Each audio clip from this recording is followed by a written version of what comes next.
Hello, everyone. I am Professor Alafia Samuels from the University of the West Indies, and we are very pleased to be collaborating with the Jamaica Council of Churches on this Bible Studies series on nutrition and health. This is session 4, Too Much a Wanting Good for Nothing, part 1. So today we are going to discuss the dangers of eating and drinking too much, the dangers of too much salt, sugar, and fat, and a little about high blood pressure and type 2 diabetes. So food was originally created by God and is a gift to us. All man should eat and drink and enjoy good in all his labor is the gift of God from Ecclesiastic 3:13. But too much food can harm our bodies and ruin our lives. Don't join those who drink too much wine or gorge themselves on meat, for drunkards and gluttons become poor, and drowsiness clothes them in rags, from Proverbs. Overeating refers to eating more calories than your body uses for energy.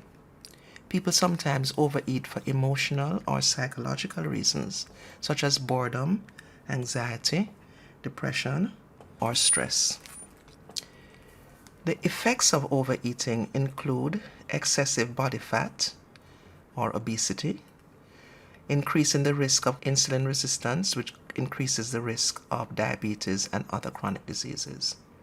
Overeating disrupts hunger regulation, and if you overeat all the time, this may override the hormones that control you feeling full and make it difficult to determine when your body actually needs food. Overeating also causes excessive gas and bloating as well. When we eat too much of the wrong food, we consume too much fat, too much sugar, and too much salt. So salt is often added during the processing and preparation and preservation and serving of food. So at 4 different levels we're adding salt. And high salt intake causes high blood pressure, and that increases the risk of stroke and heart attack, which are leading causes of death and disability in Jamaica. Unfortunately, in Jamaica, we are all eating a lot more salt than we should be eating. So sodium is also another name for salt, and we consume salt, so we would understand a 1/4 teaspoon of salt or a 1/2 teaspoon of salt. And here we have the milligrams of sodium that is equivalent. And you can see the daily recommended sodium intake for children and adolescents are between 1,500 and 2,300 milligrams. And for adults, they're recommending around 3,000 or 1/2 teaspoon of salt.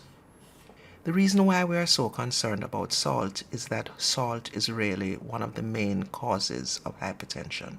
What is hypertension? The heart is a pump which pushes blood through the pipes that carry blood to our bodies, and these pipes are called blood vessels. As the blood flows through the blood vessels, it pushes against the side or the walls of the vessels, and the force with which the blood pushes when the heart pumps is known as the blood pressure. Hypertension occurs when the pressure is higher than normal, and this can cause harm to the blood vessels themselves and also cause disease in other organs of the body.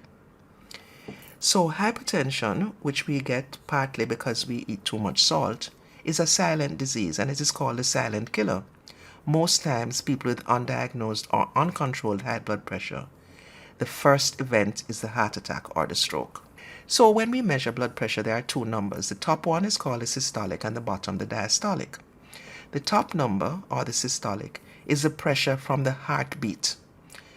High blood pressure is 130 or higher, but it is best if your systolic is 120 or lower. The bottom number, the diastolic, is the pressure in between heartbeats. High blood pressure is 90 or higher, but really we should try to get it at 80 or lower. And these are the levels of blood pressure. So you have normal, elevated, then you have high blood pressure stage 1, high blood pressure stage 2, and high blood pressure crisis. So let's look at the normal. That's less than 120 for the systolic, the top number, and less than 80 for the diastolic, the bottom number. If we go to stage 1 hypertension, we see the top number is between 130 and 139, or the bottom number between 80 and 89. And in between the normal and the stage 1, you have elevated blood pressure.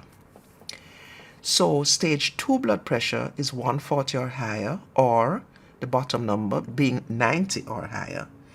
But if you take your blood pressure and the top number is higher than 180, or the bottom number is higher than 120, you need to consult your doctor or go to the hospital immediately. What causes hypertension? As we said, excess salt in the diet. Also, a poor diet and being obese. Poor diet meaning a diet that doesn't have enough fruits and vegetables. Excessive alcohol consumption will cause hypertension. Lack of physical activity. Socioeconomic status, so people who are less wealthy have higher rates of high blood pressure. And also mental health and stress will lead to high blood pressure. These are the things that cause high blood pressure that we can do something about. But there are also things that cause high blood pressure that we really can't do anything about. As we get older, our blood pressure rises. Ethnicity, so people of African descent have higher rates of high blood pressure than other races. Genetics, high blood pressure often travels in families. And gender, males often have higher blood pressure than females. So eating too much salt makes your body hold on to the water, and therefore you have too much water in your blood system, and this puts an extra burden on your heart and blood vessels and causes high blood pressure. And we know that people who have high blood pressure are much more likely to get heart attacks or strokes. In people living with diabetes, control of blood pressure and cholesterol is the most important thing to do to prevent early death. It's called diabetes or sugar, and people are often worried about the sugar level. But it is actually more important to control your blood pressure and your cholesterol if you are living with diabetes. Because it's the blood pressure, the high blood pressure, and the high cholesterol that's going to cause early heart attacks and early strokes, which are the leading cause of disability and death in people with diabetes. Only 1 in 10 Jamaicans who have high blood pressure have their high blood pressure under control. Are you one of the 9 in 10 who are living with uncontrolled high blood pressure and therefore at extra risk for heart attack and stroke? We know that hypertension causes a lot of complications and a lot of diseases. So we talked about stroke and heart failure and heart attack. But it can also cause you to lose your vision. It can cause you to have kidney failure or kidney disease. And it can also cause sexual dysfunction, so an inability to get an erection. Salt also really helps to make people eat more and become obese. Why? Too much salt increases your thirst, and most of us, we're going to drink sugar-sweetened beverages to quench that thirst. And the sugar-sweetened beverages lead to obesity. So obesity leads to high blood pressure, and salt leads to high blood pressure, and salt leads to obesity, which leads to high blood pressure. So where does the salt in our diet come from? Comes at a lot of different levels. When we are seasoning the food, when we are cooking the food, and then some of us add salt at the table before we even taste it, we're putting the salt on it. We also get a lot of salt in the foods at fast food restaurants and even regular restaurants. A lot of salt is in that food. And the tin foods, the ultra-processed foods, also having way too much salt. And of course we have a salt fish, salt mackerel, salt pork. And we know that we need to soak out those things to get the salt out properly. So what are the other ways we can reduce salt when preparing and cooking food? So don't put a salt shaker on the table at all. Avoid adding salt at the table. Use products made without added salt. So you can use herbs and spices to flavor foods. Fresh herbs are great. Garlic, thyme, scallion, pepper, rosemary is really nice on chicken. You don't need the salt. Sprinkle vinegar or lime on foods. Use fresh lean meats, fresh fish, skinless poultry, and tuna in water if you decide to eat canned or tinned items, drain off that water in the can because they put a lot of salt in the water. Choose unsalted nuts or wash off or rub off the salt just before eating. And of course, we talked about soaking our saltfish and so on. You can also pour boiling water on it to remove more salt. Okay, so let's talk about sugar now. Too much sugar. There is sugar that we see, right? That is there, white sugar, brown sugar, every color sugar.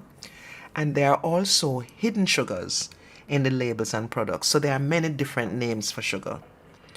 They have lactose, syrup, molasses, dextrose, cane sugar, corn sweetener, fructose, glucose, maltose. All those words are different words for sugar. So when you're reading your labels, try to remember some of these other things. And the hidden sugar comes from many places. We talk about foods that have sugar that you would never believe have sugar. So this is just a diagram showing some common things that we eat and the amount of sugar. So you see condensed milk, that is like just half of sugar, just full of sugar. That's what's in it, sugar. And even the fruit juice that we think might be so healthy is also full of a lot of sugar. Well, we know already that Coke has like 8 or 9 teaspoons of sugar. So there's a lot of sugar that we're eating. We want to talk a little bit about sugar sweetened beverages because they are really a special group. One 12-ounce can of soda contains 9 teaspoons of sugar. And you would have to walk for 1.5 miles to walk off that amount of sugar. We know that drinking one 12-ounce soft drink every day for a year will put on 15 pounds of fat. We also know that we need to focus on sugar because sugar gives us what we call wasted calories. Because compared to solids, sugars from drinks do not satisfy hunger because there's no feeling of fullness, so that's wasted. The sugar in sugar sweetened beverages contain no nutrients, so that is empty calories. And then the sugar in sugar sweetened beverages are absorbed very rapidly and cause a very sharp increase in blood sugar and in insulin. And then you have a very sharp drop, and that whole cycle means that you are more vulnerable to diabetes, so they are dangerous calories. Sugar sweetened beverages, therefore, are a major cause of obesity, diabetes, and heart disease in both adults and children. And it's also a big problem for children with their teeth, causing their teeth to have cavities. Sugar sweetened beverages lead to overweight, diabetes, high blood pressure, heart disease. 2 sugar sweetened beverages a day doubles the risk of heart disease, and each sugar sweetened beverage increases the risk of diabetes by 18%. And as I mentioned, also dental cavities. So type 2 diabetes, let's talk about that a little bit. This is a disease that occurs when your blood glucose, also called your blood sugar, is too high. Insulin is a hormone made by the pancreas to help glucose get into the cells. But when you have type 2 diabetes, your body doesn't make enough insulin or doesn't use the insulin well, and so too much sugar stays in your blood. The risk factors are a family history, being overweight, having high blood pressure, having high cholesterol, if you had diabetes while you were pregnant, and if you're over 40 years of age. The complications, what we call microvascular, so that's the small blood vessels. The small blood vessels in your eye, which give you eye problems. The small vessels in your kidney, which gives you kidney failure, and a lot of diabetics have to be on dialysis. And the nerves too. You get numbness and tingling in your legs when your blood sugar is too high. On the other side, the damage to the large blood vessels is caused by the high blood pressure and the cholesterol. And the damage in your brain will give you a stroke. The damage to your heart will give you a heart attack. And the damage to your legs, because the blood is not flowing properly down there, will give you ulcers as well. So I told you what not to drink. So what should we drink? What is good for us? Naturally occurring sugars that happen in fruit and milk are okay. Green juice is great. Don't add any sugar. It's high in nutritional value and it is sweetened naturally with the fruits that you put in it. Coconut water is excellent. It has high nutritional value and it reduces your blood pressure because it has a lot of potassium, which is an ingredient that will lower blood pressure. Plain water, of course, is what we should all go to. But if you don't like the flavor or the taste of plain water, try adding just a little bit of fruit juice, or you can slice fruit and put in it just to give it a little flavor. It takes a while for you to get used to the taste of drinks with less sugar because we have kind of gotten over time accustomed to a lot of sugar. So you have to do it gradually. We are called to honor God in what we eat and drink. So whether you eat or drink or whatever you do, do all to the glory of God. Thank you very much.